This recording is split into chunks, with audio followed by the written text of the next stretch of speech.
Hello friends, welcome to Karthikha Channel. இன்னைக்கு நம்ம சேனல்ல உங்களுக்கு பிடிச்ச ஒரு ரெசிபி தான் பார்க்க போறோம். வாங்க வீடியோக்குள்ள போகலாம். கார்த்திகா சேனல்ல இன்னைக்கு நம்ம மொறுன்னு கருணக்கிழங்கு வறுவல் எப்படி செய்யறதுன்னு தான் பார்க்க போறோம். எனக்கு பிடிச்ச கருணக்கிழங்கு வறுவல் செய்யறதுக்கு தேவையான பொருட்கள்லாம் என்னென்னு பார்த்துட்டு வந்துடலாம். கருணக்கிழங்கு 1/2 கிலோ, மஞ்சள் தூள் 1 டீஸ்பூன், பெருங்காயத்தூள் 1/2 டீஸ்பூன், குழம்பு மிளகாய் தூள் 2 டேபிள் ஸ்பூன், எண்ணெய் தேவைக்கேற்ப, உப்பு தேவைக்கேற்ப. கருணக்கிழங்கை வந்து ஃபஸ்ட்டு தோலெல்லாம் நீக்கிட்டு நல்லா ஒரு 4-5 தடவை நல்லா க்ளீன் பண்ணுறங்க. அந்த மண் இருக்கவே இருக்கக்கூடாது. நல்லா ஸ்கின்னை ஒட்டோட்ட க்ளீன் பண்ணி எடுத்துகிட்டு இந்த மாதிரி நான் மீடியம் சைஸ் பீசஸாக கட் பண்ணி முழுக ஒரு கிணத்துல தண்ணி ஊற்றி வச்சுருக்கேங்க. தண்ணி நல்லா முழுகிற அளவுக்கு நான் ஊற்றி வச்சுருக்கேன். அதை வந்து ஸ்டவ் ஆன் பண்ணிவிட்டு தண்ணி கொதிக்க ஆரம்பிக்கும் பார்த்தீங்களா. தண்ணி நல்லா கொதிக்க ஆரம்பித்ததுலேருந்து ஒரு 3 மினிட்ஸ் நல்லா கொதிக்க விடுங்க. நல்லா கொதிச்சதுக்கப்புறமேட்டு ஆஃப் பண்ணிவிடுங்க. கரெக்டாக கொதிக்க ஆரம்பித்ததுலேருந்து 3 மினிட்ஸ் கழிச்சு ஆஃப் பண்ணிவிட்டு அந்த சூடு ஆறுற வரைக்கும் அப்படியே விட்டுருங்க. சூடு ஆறினவொன்னே அந்த கிழங்குலாம் மட்டும் தனியாக எடுத்து உங்களுக்கு எந்த மாதிரி ஷேப்பில் சைஸஸில் வேணுமோ அந்த மாதிரி நீங்கள் கட் பண்ணி தனியாக வச்சுக்கோங்க. தண்ணியே இல்லாமல் ஓட்ட எடுத்துருங்க. அப்புறம் நம்ம வந்து மேரினேஷனுக்காக நம்ம வந்து மிளகாத்தூள் சேர்க்க போகிறோம். குழம்பு மிளகாய் தூள் இல்லாதவங்க ரெட் சில்லி பவுடரும் கொரியாண்டர் பவுடர், அதாவது தனி மிளகாத்தூள் தனியாத்தூள் நீங்கள் உங்கள் காரத்துக்கு ஏற்ற மாதிரி சேர்த்துக்கலாம். நான் வந்து 3 டேபிள் ஸ்பூன் அளவுக்கு குழம்பு மிளகாய் தூள் சேர்த்துருக்கேங்க. நான் வந்து ரொம்ப மெலிசாவும் இல்லாமல் ரொம்ப திக்காவும் இல்லாமல் இந்த மாதிரி மீடியம் சைஸஸில் நான் கருணக்கிழங்கு பீசஸ்லாம் கட் பண்ணி வச்சுருக்கேன். குழம்பு மிளகாய் தூள் வந்து காரம் கம்மியாக சாப்பிட்றவங்க 2 டேபிள் ஸ்பூன் எடுத்துக்கோங்க, கரெக்டாக இருக்கும். நான் வந்து காரம் அதிகமாக சாப்பிட்றவங்க அப்படின்றதுனால 3 ஸ்பூன் எடுத்திருக்கேன். அப்புறம் மஞ்சள் தூளும் தேவையான அளவு உப்பும் சேர்த்துக்கலாம். உப்பு வந்து இப்போவே கொஞ்சம் கரெக்டாக சேர்த்துருங்க. அப்புறம் கிழங்குலெல்லாம் உப்பு இழுத்ததுக்கு அப்புறமேட்டு அதுக்கப்புறம் நம்ம தனியாக சேர்த்தோம்னா நல்லா இருக்காது. ஸோ கிழங்கு ஐட்டம் அப்படின்றதுனால நம்ம கொஞ்சம் கூடுதலாகவே பெருங்காயத்தூளும் சேர்த்துக்கலாம். சேர்த்துட்டு இது எல்லாத்தையும் நல்லா ஒன்றா பிசைஞ்சிடுவோம். பிசைஞ்சிட்டு தேவையான அளவு தண்ணியை விட்டு நான் ஃபுல்லாக மிக்ஸ் பண்ணிட போகிறேன். தண்ணி எவ்வளோ கன்சிஸ்டன்சிக்கு ஊற்றணும் அப்படின்னு பார்த்தீங்கன்னா நல்லா ஒரு பஜ்ஜி மாவு கன்சிஸ்டன்சிக்கு இருக்கணும். திக்கான பஜ்ஜி மாவு கன்சிஸ்டன்சிக்கு இருக்கணும் இந்த மாதிரி. ஸோ இந்த மாதிரி நம்ம நல்லா எல்லாத்தையும் மிக்ஸ் பண்ணதுக்கு அப்புறமா ஒரு கிழங்கையும் அதில் வந்து நல்லா 4 சைடு எல்லா சைடும் கோட் ஆகிற மாதிரி எல்லா கருணக்கிழங்கையும் அதில் வந்து நம்ம பெரட்டி எடுத்து தனியாக ஒரு கிண்ணத்துல ட்ரான்ஸ்ஃபர் பண்ணி வச்சுருவோம். இதே மாதிரியே நான் எல்லா கிழங்கையும் உங்களுக்கு மேரினேட் பண்ணிவிட்டு காட்டுறேன். ஸோ எல்லா கருணக்கிழங்கையும் நான் வந்து இந்த மாதிரி மசாலாவில் போட்டு பெரட்டி எடுத்து வச்சுருக்கேன் ஒரு கிணத்துல. இதில் வந்து கிழங்கு நம்ம அப்படியே வேக வச்சு எடுத்துருக்கிறதுனால உள்ளே வந்து மசாலா காரம் உப்புலாம் இறங்கணும் அப்படின்றதுக்காக இதை வந்து நம்ம ஃப்ரிட்ஜில் ஸ்டோர் பண்ணி வச்சுருவோம். யூஸ்வலாக பார்த்தீங்கன்னா ஆஃபீஸ் கோயர்ஸ்க்கு டெய்லி நல்லா இந்த மாதிரி வறுத்து நல்லா மொறுன்னு சாப்பிடணும்னு ஆசைப்பட்டீங்கன்னா சண்டே அன்னைக்கு மொத்தமாக இந்த மாதிரி கிழங்கை வாங்கிட்டு வந்துட்டு நீங்கள் மேரினேட் பண்ணி ஃப்ரிட்ஜில் வச்சிட்டிங்கன்னா தாராளமாக 5 நாள் வரைக்கும் கெடாமல் இருக்குங்க. இதை ஃப்ரிட்ஜில் வச்சுட்டு நான் இப்போ உடனே செய்யணும் அப்படின்னு நினைக்கிறவங்க ஃப்ரிட்ஜில் வச்சு ஒரு 2 hours கழிச்சு எடுத்து செஞ்சீங்கன்னா அந்த காரம் உப்பு எல்லாமே இறங்கி வந்து நல்லா ஊறி போயிருக்கும். கிழங்குல உள்ள டேஸ்ட் நல்லா இருக்கும். ஸோ இதை நான் ஃப்ரிட்ஜில் வச்சுட்டு போகிறேன். 2 hours கழிச்சு நம்ம ஓப்பன் பண்ணி எடுத்து சமைக்க ஆரம்பிக்கலாம். ஃப்ரிட்ஜில் வச்சு நீங்கள் 1 week வரைக்கும் கூட யூஸ் பண்ணலாம். பட் நீங்கள் ஃப்ரிட்ஜில் வைக்கிறதா இருந்தாக்கா மில்க் ட்ரேக்கு கீழே வச்சுருங்க. ஏன்னா அங்கே தான் சில்னஸ் ஜாஸ்தி இருக்கும். ஃப்ரீசரில் வைக்கணும்னு அவசியம் இல்லை. 2 hours கழிச்சு பாருங்கள் இந்த மாதிரி தான் இருக்குது. கருணக்கிழங்கு அழகாக இருக்குது இல்லையா. நான் வந்து இன்றைக்கி தோசைக்கல் வந்து இரும்பு தோசைக்கல் எடுத்திருக்கேன். அயன் தோசை தவா எடுத்திருக்கேன். அது நல்லா ஸ்டவ் ஆன் பண்ணி சூடு ஏறட்டும். சூடு ஏறினதுக்கப்புறம் நம்ம வந்து எண்ணெய் விட்டு நல்லா அழகாக கருணக்கிழங்கை சுட ஆரம்பிச்சிடலாம். நல்லா ஹீட் ஆகிடுச்சு. இந்த நேரத்தில் நான் எண்ணெய் விட்டுக்கிறேன். நார்மல் சமையல் எண்ணெய் தாங்க நான் இன்றைக்கி யூஸ் பண்ணுறேன். நல்லெண்ணெய்லாம் யூஸ் பண்ணலை. ஸோ இது இரும்பு தோசைக்கல் அப்படின்றதுனால நான் வந்து எண்ணெயை வந்து கொஞ்சம் எல்லா இடத்துலையும் ஸ்ப்ரெட் பண்ணி விட்டுறேன். ஏன்னா ஒட்டாமல் வரணும் இல்லையா, அதனால.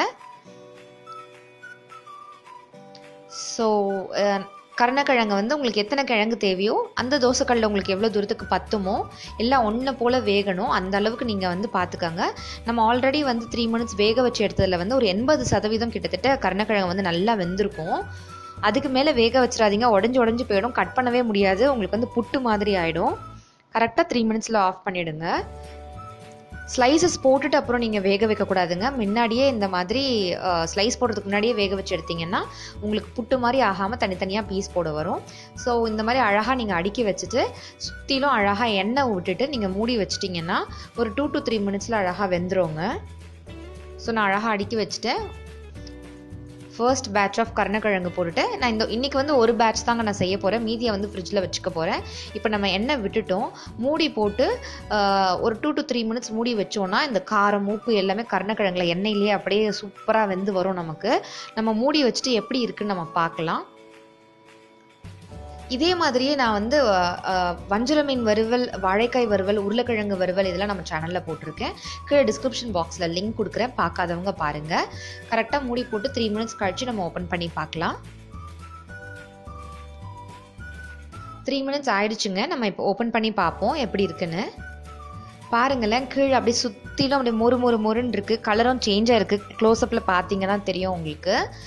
ஸோ இந்த டைமில் நம்ம வந்து எல்லா கிழங்குகளையும் திருப்பி போட்டுடலாம். நான் மீடியம் ஃப்ளேமில் வச்சு தாங்க கருணக்கிழங்கு சுட்டுட்ருக்கேன். இது வந்து இரும்பு தோசைக்கல் அப்படின்றதுனால நான் மீடியம் ஃப்ளேமில் வச்சுருக்கேன். சப்போஸ் நீங்கள் வந்து நான்ஸ்டிக்லலாம் செய்கிறதா இருந்தாக்கா சீக்கிரம் ஹீட் ஆகிடும் இல்லைங்களா, அப்போ வந்து சிம்மில் வச்சு செய்யுங்க. இல்லைனா என்ன ஆகும்னா மிளகாத்தூள் சீக்கிரம் கருகிடும். 20% இன்னும் கருணக்கிழங்கு வேகாமல் இருக்கு இல்லையா, அது வேகாமல் போயிடும். அப்புறம் இந்த கருணக்கிழங்கு வாய் வந்து அலர்ஜி, எனக்கு நாக்கு வந்து அரிக்கும் அப்படின்னு பயப்படுறவங்க, அலர்ஜி இருக்குன்றவங்க வந்து என்ன செய்வாங்கன்னா, மோஸ்ட்லி இந்த கருணக்கிழங்கு வறுக்கும் போது புளி போட்டு செய்வாங்க. புளி போட்டிங்கன்னா என்ன ஆயிரும்னு பார்த்தீங்கன்னா, அந்த கருணக்கிழங்கு ருசிச்சு சாப்பிடவே முடியாது. அந்த புளிப்போட டேஸ்ட் வந்து டாமினேட் பண்ணும். அந்த மாதிரி ரொம்ப உங்களுக்கு வந்து நாக்கெல்லாம் அரிக்கும், அலர்ஜி அந்த மாதிரி நினச்சிங்கன்னா என்ன செய்யலைன்னா, கருணக்கிழங்கு வேக வச்சோம் இல்லையா, அப்போ வந்து நீங்கள் 1/2 டீஸ்பூன் மஞ்சள் தூளும் 1/2 டீஸ்பூன் உப்பும் போட்டு வேக வச்சு எடுத்து அந்த தண்ணியை கீழே ஊற்றிட்டிங்கன்னா அந்த அரிப்பு போயிடும் உங்களுக்கு. ஸோ நீங்கள் தாராளமாக சாப்பிட்லாம். மூடி வச்சு நம்ம ஒரு 2 மினிட்ஸ் கழித்து பார்க்கலாம். ஸோ எல்லாத்தையும் நம்ம திருப்பி போட்டு பார்த்தீங்கன்னா எண்ணெய் வேற விட்டுருக்கோம். ஏன்னா 2 சைடுமே நமக்கு வந்து நல்லா முறுன்னு வேகணும். இப்போ இந்த சைடு மூடி போட்டுட்டு நம்ம என்ன பண்ணுவோம், இன்னும் ஒரு 3 மினிட்ஸ் நம்ம வந்து வேக விடுவோம். 3 மினிட்ஸ் கழிச்சு ஓப்பன் பண்ணி வச்சு ஒரு 2 மினிட்ஸ் விடுவோம். அப்புறம் மொறுன்னு ஆகிடும். அதுக்கப்புறம் நம்ம எடுத்துடலாம். அவ்வளோதான், கருணக்கிழங்கு சரியாயிடுச்சு. இது வந்து பார்த்தீங்கன்னா லெமன் ரைஸ், பிளேனாக எல்லா ரைஸோடையும் தயிர் சாதம், கீரை சாதம், லெமன் ரைஸ், இந்த மாதிரி எல்லா விதமான சாதத்தோடையும் சூப்பராக இருக்கும். சும்மாவே எடுத்துட்டு வறுக்க நாங்கள் சாப்பிட்ருவோங்க. ஏற்கனவே நிறைய பேர் சொல்லியிருந்தீங்க இந்த மாதிரி வறுக்கும் போது உருளைக்கிழங்கு ஃப்ரை, ஃபிஷ் ஃப்ரை, வாழைக்காய் ஃப்ரை, கருணக்கிழங்கு, சேப்பக்கிழங்கு கூட இதே மாதிரியே வறுக்கலாம். வேக வச்சுட்டு எங்கள் அம்மா என்ன செய்வாங்க, ரவுண்டாக கட் பண்ணுவாங்க. இல்லை வந்து வேக வச்சு அப்படி மசிச்சிருவாங்க. இப்படி வடை மாதிரி தட்டி அதை மிளகாத்தூளில் டிப் பண்ணி எடுத்து இந்த மாதிரி வறுத்துருவாங்க. அது கூட பார்த்தீங்கன்னா சூப்பராக இருக்கும் டேஸ்ட்டு. இப்போ இது ஒரு 2 to 3 மினிட்ஸ் ஆகட்டும். ஆனதுக்கப்புறம் நம்ம எப்படி இருக்குன்னு பார்க்கலாம். இது வந்து நாக்கு அரிக்கும் அப்படின்னு சொல்லிட்டு சில பேர் வந்து புளி சேர்ப்பாங்க. புளி சேர்த்தாக்கா அந்த ஒரிஜினல் கருணக்கிழங்கோட டேஸ்ட்டே போயிடும். சாப்பிடும்போது அந்த புளிப்போட ஃப்ளேவர் தான் இருக்கும். இந்த மாதிரி வேக வச்சு ஒரு தண்ணியை ஊற்றிடுங்க. சிலருக்கு வந்து கருணக்கிழங்கு ரொம்ப ரொம்ப ரொம்ப ரொம்ப அலர்ஜி. என் ஹஸ்பண்ட்க்கு வந்து கருணக்கிழங்கு எந்த விதத்தில் கொடுத்தாலுமே அவருக்கு வந்து ஃபுட் பாய்சன் ஆகிடும், அவருக்கு செட் ஆகாது. அந்த மாதிரி இருக்கவங்க என்ன செய்யலாம் அப்படின்னாக்கா, நான் நேற்று வேக வச்சேன் இல்லைங்களா, வேக வைக்கும்போது ஒரு சிட்டிக்க ஒரு 1/4 டீஸ்பூன் வந்து மஞ்சள் தூளும் ஒரு 1/4 டீஸ்பூன் உப்பும் போட்டு வேக வச்சிங்கன்னா அதில் இருக்கக்கூடிய தன்மையெல்லாம் அதை எடுத்து நம்ம வந்து வேக வச்சு கீழே ஊற்றுறோம் இல்லையா, அப்போ எல்லாமே அதோட சேர்ந்து போயிடும். அப்போ வந்து தாராளமாக நீங்கள் செஞ்சீங்கன்னா அந்த அரிப்பு இருக்காது. நான் அந்த மாதிரி தான் செய்வேன். அப்படி செஞ்சாலுமே என் ஹஸ்பண்ட்க்கு வந்து அது ஃபுட் அலர்ஜி ஆகுது, ஒரு ஒத்துக்கலை. அந்த மாதிரி இருக்கிறவங்க தயவுசெய்து செஞ்சு ட்ரை பண்ணாதீங்க. அலர்ஜி இல்லாதவங்க இந்த மாதிரி ட்ரை பண்ணுங்க. சப்போஸ் ரொம்ப அலர்ஜி இருக்குது அப்படின்றவங்க விட்டுருங்க. கொஞ்சம் அலர்ஜி இருக்குன்றவங்க அந்த மாதிரி வேக வைக்கும்போது மஞ்சள் தூளோ உப்பை போட்டு நீங்கள் கீழே ஊற்றலாம். கரெக்டாக 2 மினிட்ஸ் ஆச்சு. நம்ம இப்போ ஓப்பன் பண்ணி எப்படி இருக்குன்னு பார்க்கலாம். பாருங்க, நல்லா 2 பக்கம் வெந்துருச்சு. அப்படியே ஓப்பன்லேயே ஒரு 2 மினிட்ஸ் விட்டுருவோம். அப்போ தான் என்ன ஆகணும், நல்லா மொறுன்னு இருக்கும். மூடி வச்சுருந்தீங்கன்னா அந்த மாய்ஸ்சர் கண்டென்ட் இருக்கும். ஸோ இப்படி ஓப்பன் பண்ணி வச்சிங்கன்னா கொஞ்சம் அந்த மாய்ஸ்சர்லாம் போயிடும். வெந்துருச்சான்னு பாருங்கள், நல்லா வெந்துருச்சு. இதை ஓரம் வச்சுருங்க. இது இரும்பு தோசைக்கல். என்ன ஆகும் அப்படின்னு பார்த்தீங்கன்னா, எக்ஸஸாக இருக்குது ஆயில் என்ன ஆகும், சென்டருக்கு அப்படியே வந்துடும். ஸோ இப்படி ஓரமாக வச்சிடும். நான் ஃபிஷ் ஃப்ரை, என்னுடைய சேனல் வந்து வஞ்சரம் ஃபிஷ் ஃப்ரை போட்டிருக்கேன், அதை நீங்கள் பார்த்தீங்கன்னா தெரியும். இது ஓரமாக வைக்கும்போது என்ன ஆகும் அப்படின்னு பார்த்தீங்கன்னா,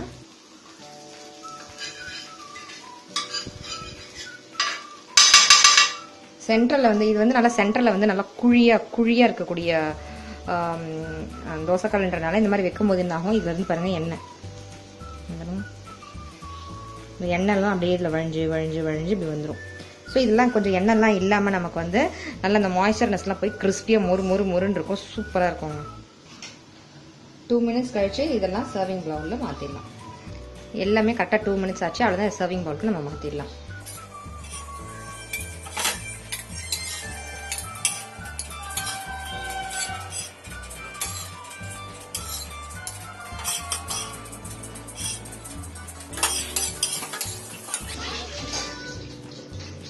பாருங்க, நல்லா சுட மொறு நல்லா கருணக்கிழங்கு எப்படி இருக்கு பாருங்க.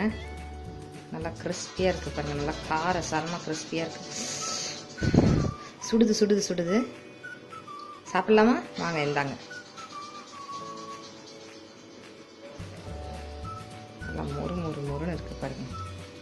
ஒரு பீஸும் சூப்பராக இருக்குங்க. நீங்களும் வீட்டில் ஏதாவது சமைச்சு பார்த்து ருசிச்சு பார்த்து உங்களோட வேல்யூபிளான கமெண்ட்ஸை போஸ்ட் பண்ணுங்க. பிடிச்சிருந்துச்சுன்னா மறக்காம ஒரு பெரிய லைக் கொடுங்க, உங்க ஃப்ரெண்ட்ஸ்க்குலாம் ஷேர் பண்ணுங்க. இந்த ரெசிபியை நீங்க வீட்ல சமைச்சு பார்த்து ருசிச்சு பார்த்து உங்களோட வேல்யூபிளான கமெண்ட்ஸ் கீழே கமெண்ட் செக்ஷன்ல போஸ்ட் பண்ண மறக்காதீங்க. இதே மாதிரி நிறைய வீடியோஸ் பார்க்கணுமா, என்னோட நியூ வீடியோஸ்லாம் நீங்க மிஸ் பண்ணாம பார்க்கணுமா, அப்ப கண்டிப்பா கீழே இருக்கக்கூடிய ரெட் கலர் சப்ஸ்கிரைப் பட்டனை பிரஸ் பண்ணிக்கோங்க. அப்படியே பக்கத்துல இருக்கக்கூடிய பெல் ஐக்கனையும் பிரஸ் பண்ண மறக்காதீங்க. சோ தட் நான் நியூ வீடியோஸ்லாம் போடும்போது உங்களுக்கு நோட்டிபிகேஷன்ல டுடைன் அப்படி வரும். அப்ப நீங்க ஈஸியா என்னோட வீடியோஸ்லாம் மிஸ் பண்ணாம பார்க்கலாம். Thank you so much for watching. Take care. Ta-ta.